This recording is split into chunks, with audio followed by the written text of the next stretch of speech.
Something of a surprise on the international scene, the Russian government announcing it is pulling its forces out of Syria. So what are the Russians up to?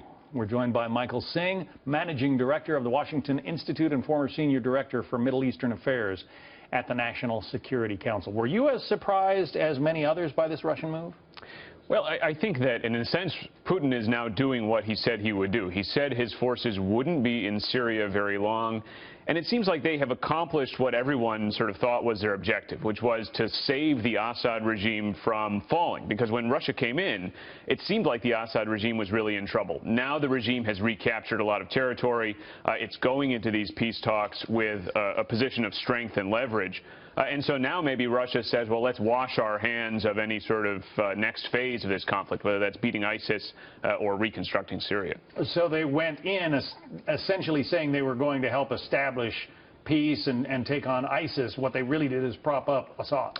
Well, I mean, the Russians have said, well, our aim here is to defeat the terrorists. Of course, now they're leaving. The terrorists aren't yet defeated, but Assad is propped up. And I think that tells you what the real objective was for Russia.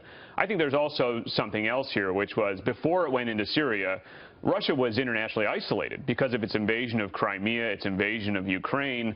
Now they have John Kerry flying to Moscow. They're at the center of this international peace conference, which is happening, and they've broken out of that isolation. They get to be a big player on the world stage once again. Indeed. Michael Singh. Michael, thanks for your expertise. Thank you.